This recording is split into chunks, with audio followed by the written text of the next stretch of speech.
بسم اللہ الرحمن الرحیم۔ سامعین ذی وقار، پروگرام ایک شخصیت ایک ستارہ لے کر آپ کا میزبان، آپ کا دوست، آپ کا ہوسٹ ڈاکٹر اظہار احمد گلزار حاضر ہے۔ پروگرام ایک شخصیت ایک ستارہ میں ہمارا سلسلہ ہوتا ہے یادگار زمانہ لوگ، وہ لوگ جنہوں نے زندگی کے کسی بھی شعبہ میں کارہائے نمایاں سر انجام دیے ہوتے ہیں۔ ہم ان شخصیات کو، ان رفتگان کو سلام عقیدت پیش کرتے ہیں، ٹرائیبیوٹ پیش کرتے ہیں اور ان کی یادوں کو تازہ کر کے احباب کو بتاتے ہیں کہ اس نابغہ روزگار شخصیت نے کیا کیا کارہائے نمایاں سر انجام دیے تھے۔ آج بھی ایک ایسی ہی عظیم المرتبت شخصیت کا میں ذکر کرنے جا رہا ہوں۔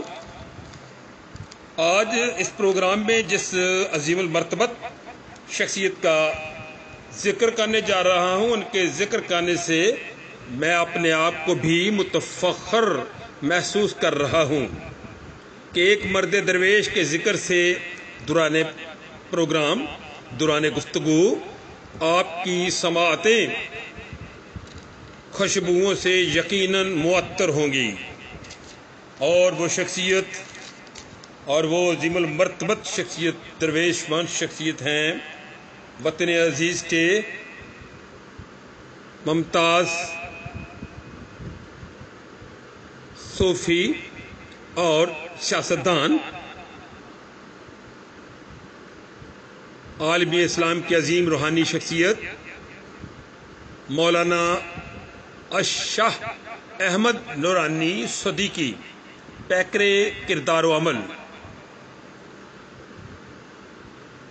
دینی اور سیاسی خدمات کا ایک ناقابل فراموش باب،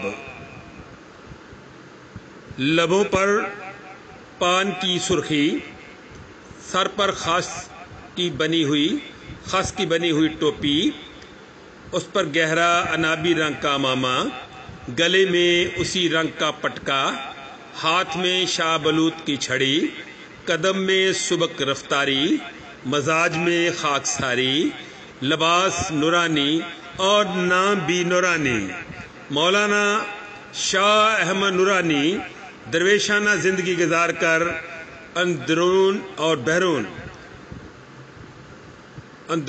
بیرون ممالک میں لاکھوں سوگواروں کو غم سے نڈال کر کے 11 دسمبر 2003 کو ابدی نیند سو گئے۔ سال دسمبر کا دوسرا عشرہ شروع ہوتے ہی پاکستانی سیاست کے ایک روشن اور اجلے کردار کی یاد تازہ کر دیتا ہے، بلکہ مولانا شاہ احمد نورانی صدیقی رحم اللہ تعالی کی کمی پہلے سے بھی زیادہ شدت سے محسوس کی جاتی ہے، کیونکہ وہ ایک ایسی ہفت پہلو اور ہشت رنگ شخصیت کے مالک تھے جس میں علم و عمل کا حسین امتزاج موجود تھا۔ وہ صاحب بصیرت، پیکر اخلاص اور منبع حسنات تھے۔ سن ولادت 1926 جبکہ تاریخ وفات 11 دسمبر 2003 ہے۔ صدیقی النسب ہیں، خاندان خالص علمی اور روحانی پایا۔ والد گرامی مولانا شاہ عبد العلیم صدیقی بن حضرت مولانا شاہ عبد الحکیم حسان الہند شیخ الاسلام سیدی امام احمد رضا خان محدث بریلوی رحم اللہ تعالی کے خلیفہ مجاز تھے۔ قرآن کریم حفظ کیا اور پھر ساری زندگی اسے حرز جاں بنا لیا۔ ہر سال باقاعدگی سے ماہ سیام میں نماز تراویح کے دوران محراب سناتے تھے۔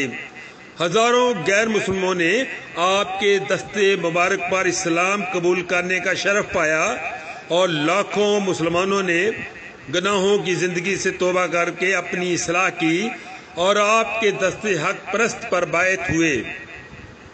آپ سیرت طیبہ کے رنگ میں رنگے ہوئے ایسے عظیم مسلمان رہنما تھے کہ جس پر سواد اعظم اہل سنت ہی نہیں بلکہ پورا عالم اسلام فخر کرتا رہے گا۔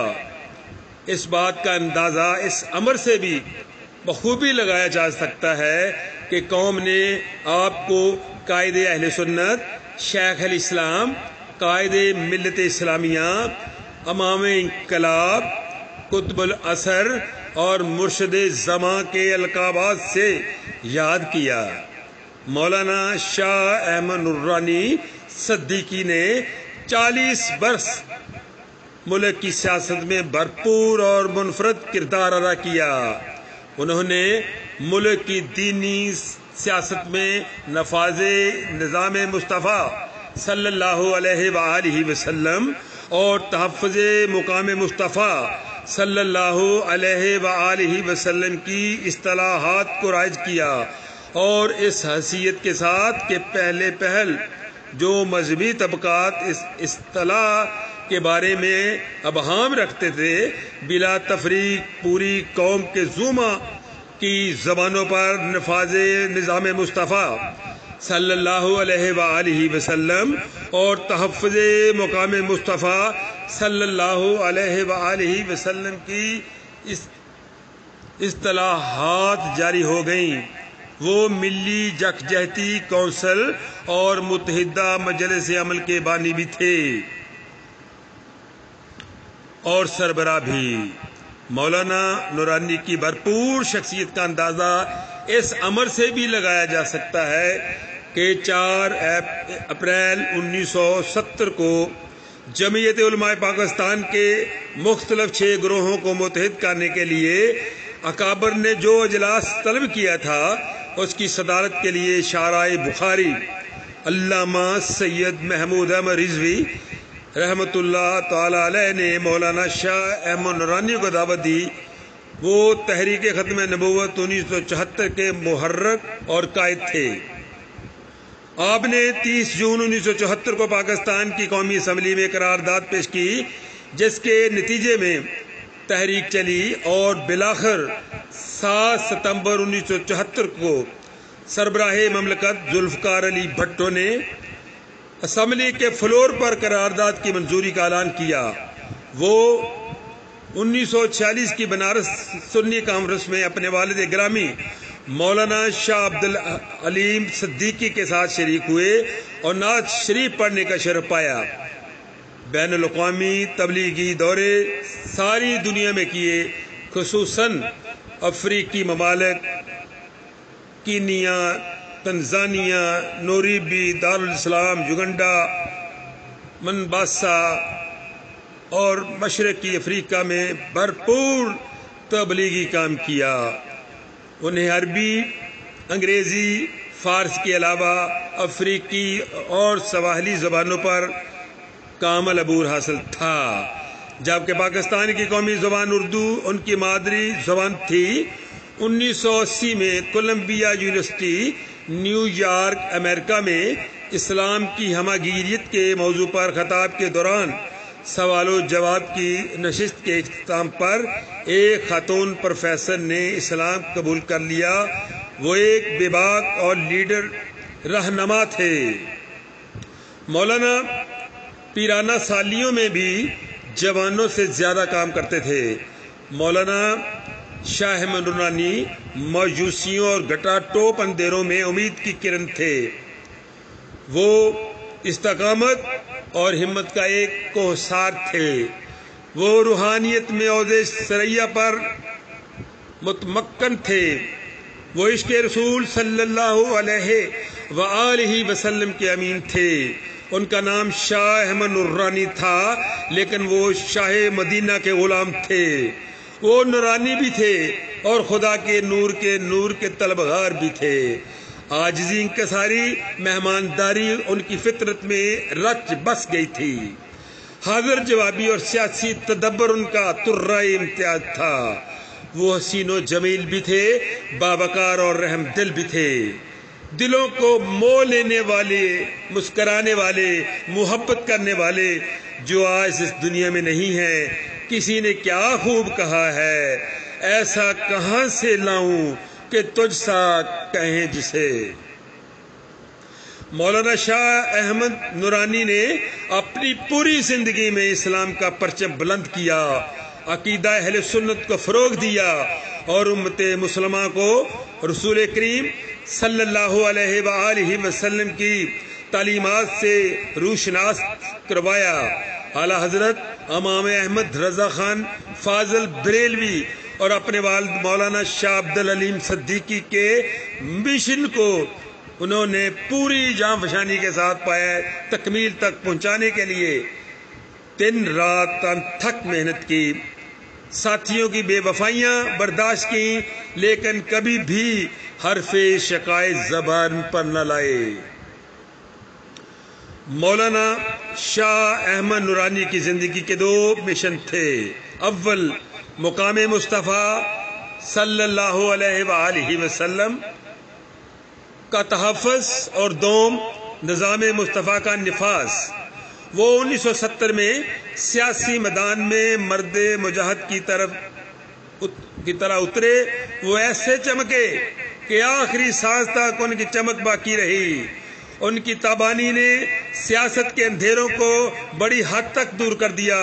ان کا پختہ یقین تھا کہ سیاست کو مذہب سے جدا نہیں کیا جا سکتا، یہ ایک سکے کے 2 رخ ہیں۔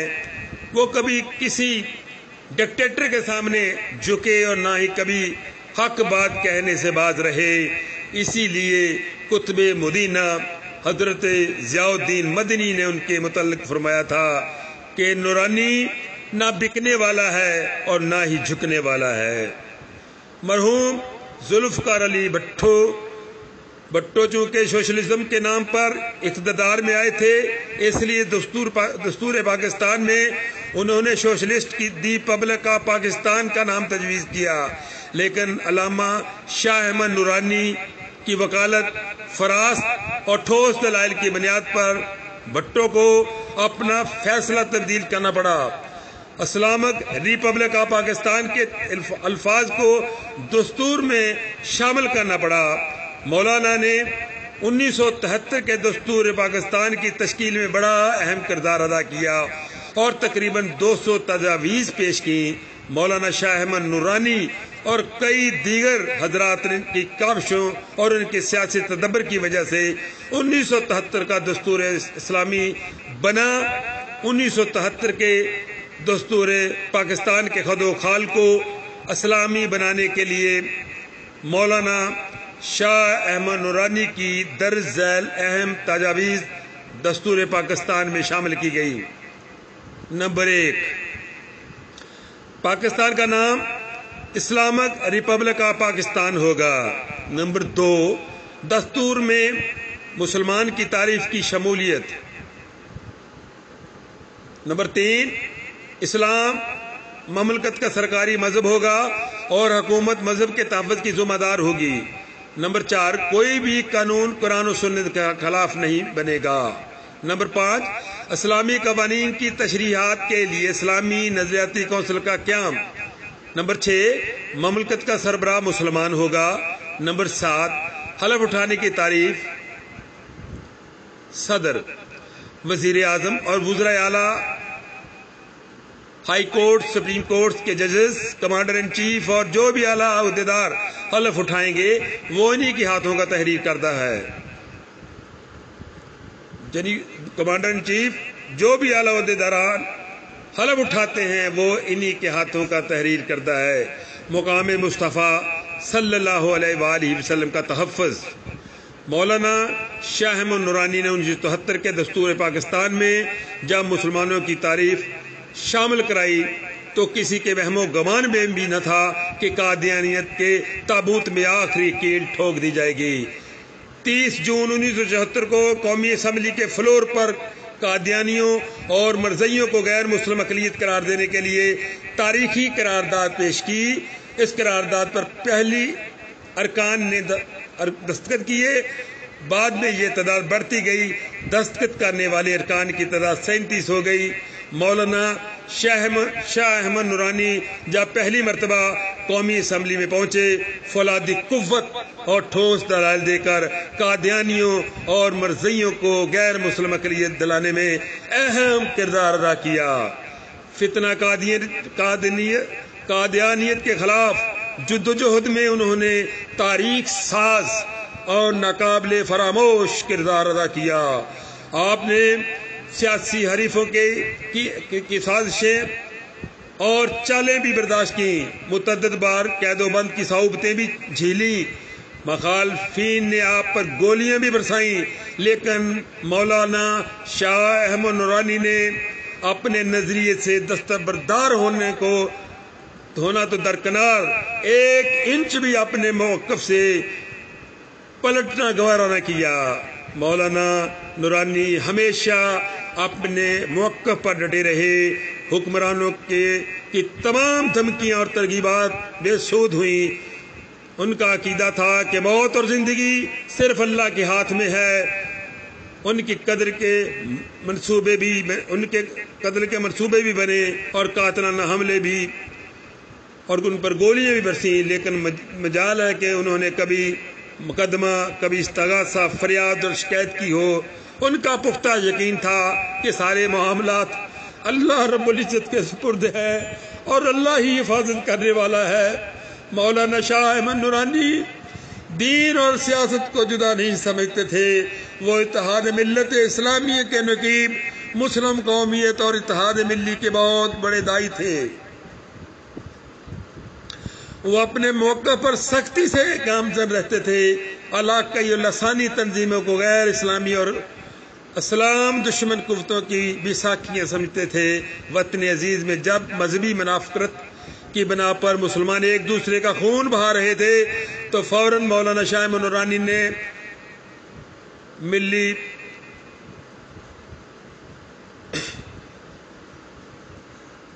جنگجو کونسل قائم کی اور گول میز کانفرنس منعقد کر کے مذہبی منافقت اور اناد کو ختم کروایا۔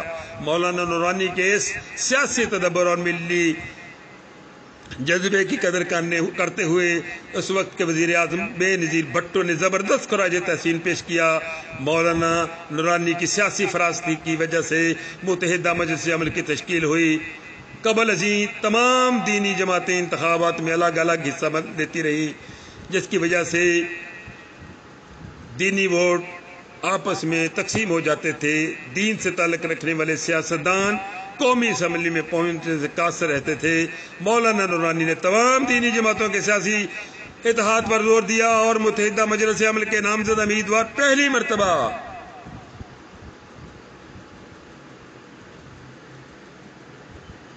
قومی اسمبلی کے رکن بنے۔ قومی اسمبلی میں اتنی بڑی تعداد دینی رہنماؤں کی کبھی نہیں دیکھی گئی تھی۔